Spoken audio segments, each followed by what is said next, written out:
estamos com a equipe reduzida. Provavelmente na semana que vem, quem sabe na outra, por falta da Regina. Mas continuamos, não é? Continuamos em Mateus. Isto.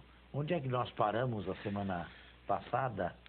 Nós paramos no capítulo 20, no versículo 15. Foi a última parte que nós lemos. O senhor explicou um Bem, pouco. o 16 deve ter ele sido lido, então. Sim, porque... ele fazia parte do conjunto da explicação. Né? Certo. Então, vamos para o... versículo 17. 17 e seguinte. Seguinte, certamente. É o terceiro anúncio da paixão. Terceiro e último anúncio da paixão por parte de Jesus. Quer ler? Sim, pois não. Então, capítulo 20, versículo 17. Quando estavam para subir a Jerusalém, ele tomou os 12 a sós e lhes disse, enquanto caminhavam, eis que estamos subindo a Jerusalém, e o Filho do Homem será entregue.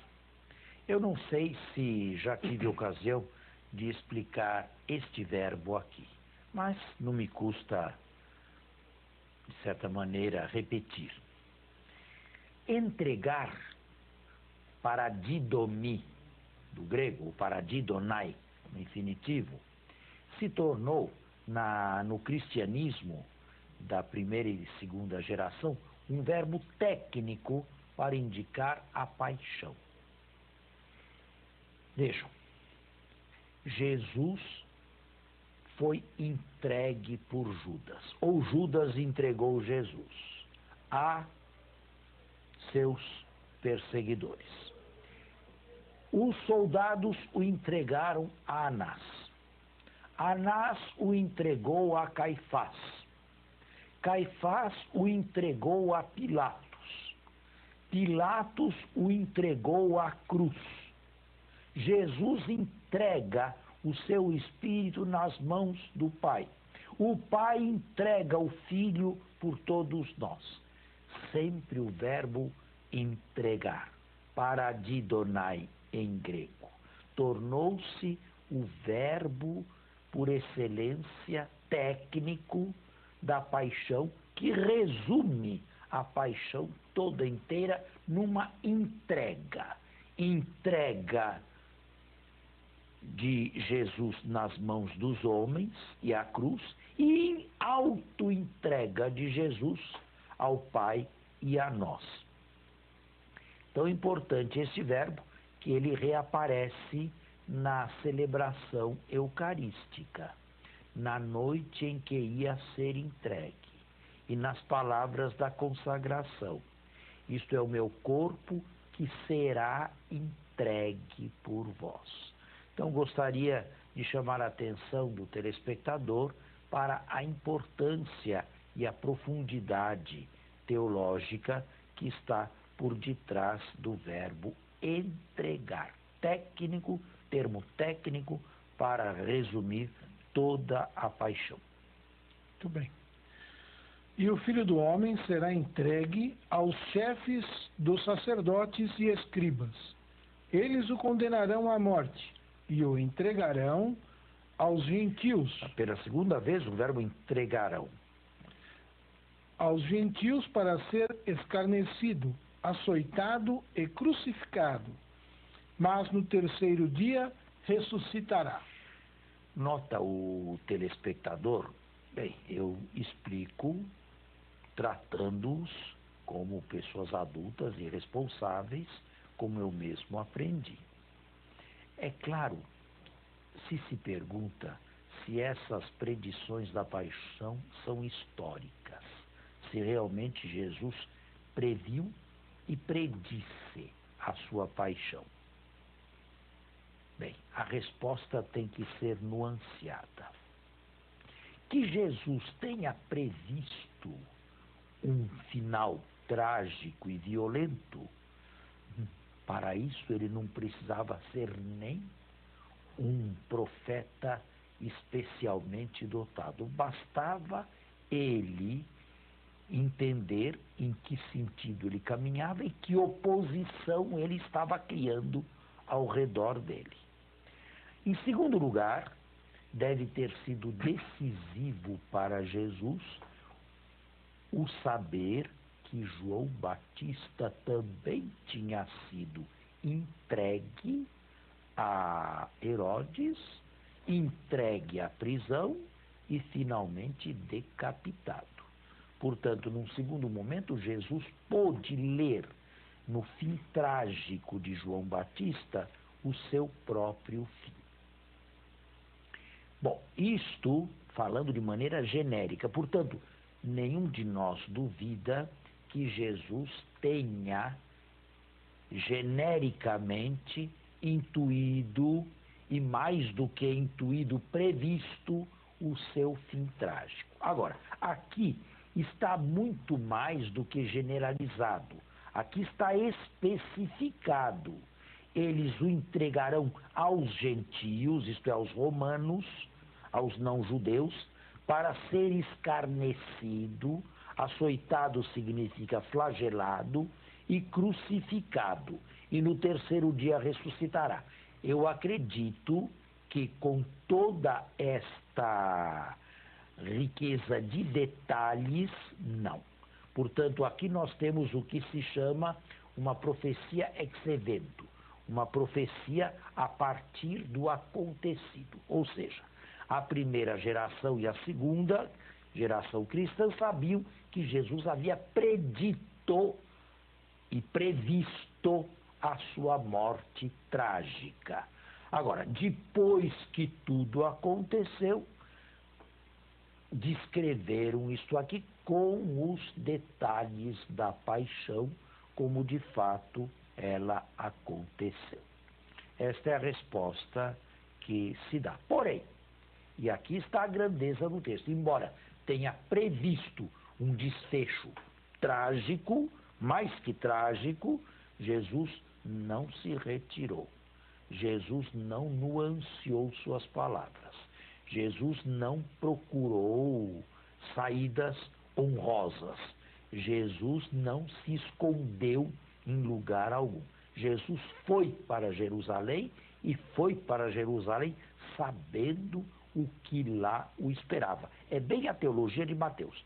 De Jerusalém não vem nada de bom, de Jerusalém não vem nenhum presságio agradável, de Jerusalém se pode esperar o pior. Ficou muito boa essa explicação nessa questão de que o Evangelho foi escrito depois, e isso traz essa facilidade até de explicar o que aconteceu, né? Evidente. Depois que tudo aconteceu, fica bem mais claro rechear, né, e pormenorizar aquilo que Jesus tinha intuído genericamente. O que fizeram depois foi especificar. Isso aqui não é uma profecia, né? É e não é. Diretamente. É e não é. É uma profecia genérica. Sim. Saída da boca de Jesus, não do modo como está aqui. Sim. Genericamente. Depois que tudo aconteceu, aí puderam especificar, enriquecer melhor o genérico através dos fatos da paixão. Perfeito. Então, a mãe dos filhos de Zebedeu... A mãe dos filhos de Zebedeu. Aqui Mateus, porque em Marcos a mãe não aparece. Aparecem diretamente os filhos de Zebedeu, que são Tiago e João. Mas Mateus coloca no lugar dos dois a mãe. Esta mulher é mencionada na paixão por esse mesmo evangelista. Portanto, sobe com ele a Jerusalém e parece que estará junto com Jesus nos últimos dias. Juntamente com os seus filhos, dirigiu-se a ele, prostrando-se, para fazer-lhe um pedido. Ele perguntou... Naturalmente, Mateus aqui tem como fonte Marcos. Para Marcos são os dois que fazem o pedido. Para Mateus é a mãe dos dois. Alguns exegetas imaginam que Mateus quis atenuar o impacto negativo do pedido dos dois irmãos, não os fazendo formular diretamente o pedido, mas através da mãe. Ele perguntou: que queres? Ao que ela respondeu: dize que estes meus 2 filhos se assentem, um à tua direita e o outro à tua esquerda, no teu reino. Vejam, Jesus está a caminho de Jerusalém, acaba de falar da paixão, do que o espera, mas estes aqui, num contraste violento, têm outras ideias e outras preocupações na cabeça. Jesus havia prometido 2 capítulos atrás, ou 1 capítulo atrás, que se sentariam em 12 tronos, os 12 acompanhantes seu, para julgar as 12 tribos de Israel. Estes querem os lugares de honra. O lugar de honra é a direita, a esquerda não é tanto o lugar de honra. Mas aqui no nosso texto, como se trata de 2, é evidente que não se pode pôr os 2 do mesmo lado. Portanto, um à direita e outro à esquerda. Jesus respondendo disse: não sabeis o que estáis pedindo. Agora vamos fazer o nosso intervalo e voltamos. Volta. Qual era o versículo que você tinha lido? É o 22. Quer ler de novo? Sim, certamente. Jesus respondendo disse: não sabeis o que estáis pedindo. Interessante. É a mãe quem faz o pedido, mas Jesus não se dirige diretamente a ela. Se dirige diretamente aos 2. Para o evangelista, bem, a mãe era uma espécie de quinta coluna, mas os protagonistas do pedido eram verdadeiramente os 2. Podeis beber o cálice que eu estou para beber? Cálice. O que significa cálice? Cálice, no Antigo Testamento, na literatura veterotestamentária, tem diversos significados. Mas ao longo do judaísmo intertestamentário, foi se impondo um destino. E não qualquer destino, um destino cruel, um destino forte, um destino trágico. Podeis beber o cálice que eu estou para beber? Isto é, podeis receber o mesmo destino que será o meu destino? Eles responderam: podemos. Um pouco atrevidamente, um pouco afoitamente, porque os leitores sabem perfeitamente que no final nenhum dos 2 irá beber o cálice. Os 2 irão fugir, juntamente com os outros todos. E Pedro também, apesar de se ter prontificado a ir com Jesus até a morte, irá não só abandoná-lo, mas negá-lo. A história destes todos aqui, inclusive destes 2 irmãos, terminará numa tragédia. O que os leitores talvez não saibam, os leitores primeiros deste evangelho aqui, porque não tinham ainda o Novo Testamento formado, completo, a Bíblia completa, é que mais tarde Tiago foi decapitado. E isto se encontra no capítulo 11 dos Atos de Lucas.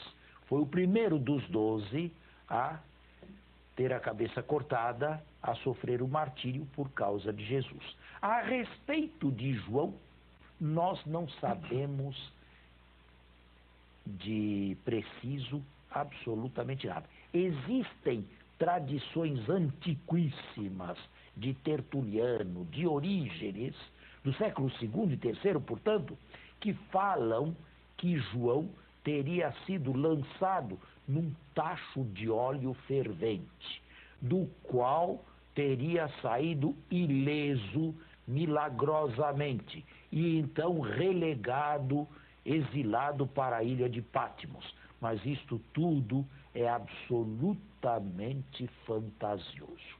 Porém, como nos sinóticos Jesus vai dizer: meu cálice bebereis, e não só a um, mas aos 2, É possível que João também tenha terminado a sua vida num martírio. Só que, infelizmente, uma notícia fidedigna de um martírio de João não chegou a nós. Então lhes disse: Sim, bebereis de meu cálice, todavia, sentar à minha direita e à minha esquerda não cabe a mim concedê-lo, mas é para aqueles aos quais meu Pai o preparou. Isto. Esta é a primeira parte da perícope. O pedido imoderado, um pedido egoísta, um pedido materialista de dois irmãos que sonhavam com um triunfo na estrada que os conduzia para a paixão com Cristo. Agora vem a segunda parte. Ouvindo isso, os 10 ficaram indignados. E os 10 ficaram indignados não porque eram contrários à ideia de grandeza, mas no texto já de Marcos e Mateus também, porque perceberam que os dois lhes estavam querendo puxar o tapete. Portanto, os dois estavam se infiltrando numa ganância que era comum. É um texto bem desfavorável aos 12, né? Ouvindo isso, os 10 ficaram indignados com os 2 irmãos. Mas Jesus, chamando-os, disse: Sabeis que os governadores das nações as dominam, e os grandes as tiranizam. Aí existem 2 verbos. Os chefes dominam e os grandes tiranizam. A que se queria referir Jesus? A um simples governo, a um simples poder, ou o que seria ir além, a mão pesada, violência, opressão. Quis Jesus dizer simplesmente que neste mundo existem os grandes que estão por cima, que exercem domínio, que exercem governo, ou quis dizer que tiranizam, que violentam, que oprimem, que desrespeitam, que esmagam? Bem, o texto não é claro a esse propósito. Portanto, eu acredito que o leitor pode escolher as diversas variantes, e uma escolha não significa a rejeição necessária de uma outra. O importante é o que segue. Entre vós não deverá ser assim. Isto é, na comunidade dos discípulos de Jesus não deve haver o parâmetro mundano. Não deve a comunidade se estruturar com grandes que dominam, com grandes que exercem poder, com grandes que guiam e pequenos que estão embaixo. Entre vós não será assim. Ao contrário, aquele que quiser tornar-se grande entre vós, seja aquele que serve. Seja aquele que serve. Pela primeira vez entra a palavra diáconos. Seja o diácono, isto é, seja o servidor, no texto grego. Bem, continue. E o que quiser ser o primeiro dentre vós, seja o vosso servo. Isto. Bem, aí, aqui está um texto difícil, não é? É a visão mateana uma visão totalmente contrária a qualquer ideia de poder? Ou, formulada a pergunta de outra maneira, qualquer poder, ainda que seja eclesiástico, é contrário ao espírito de Mateus?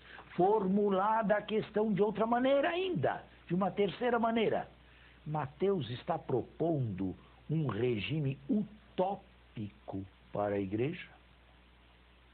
Uma igreja sem governantes, uma igreja sem poderosos, uma igreja sem chefes, sem guias.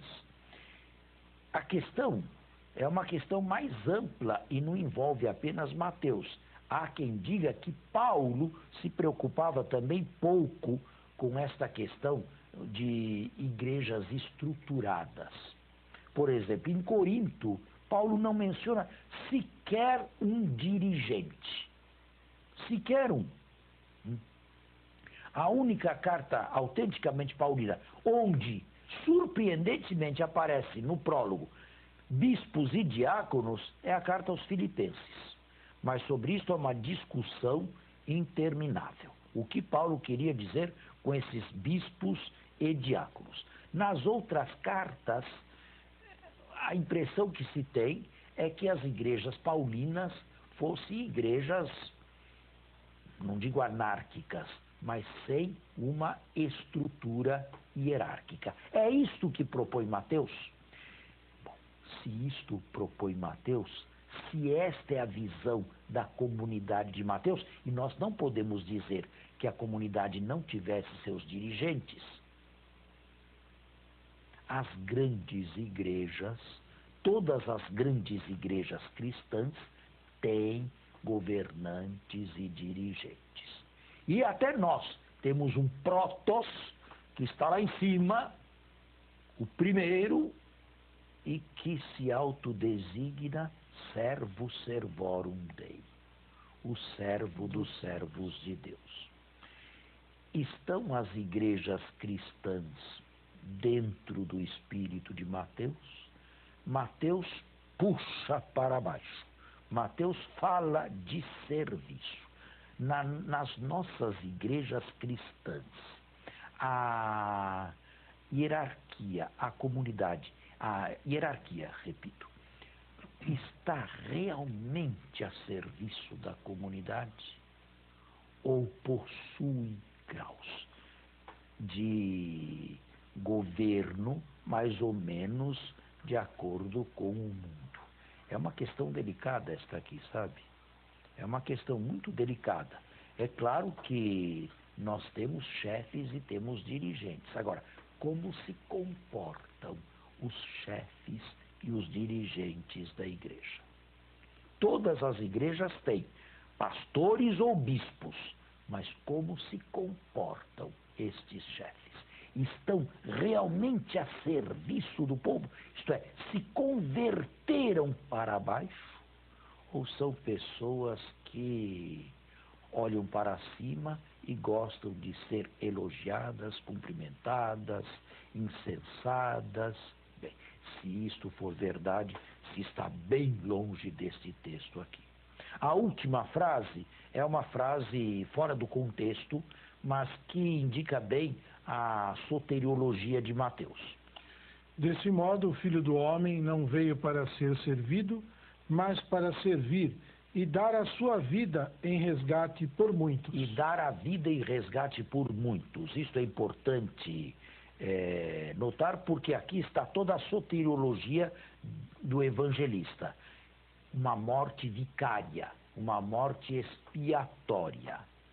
Vamos falar sobre isto no próximo programa, a semana que vem, porque o nosso horário está encerrado. Muito obrigado e até lá.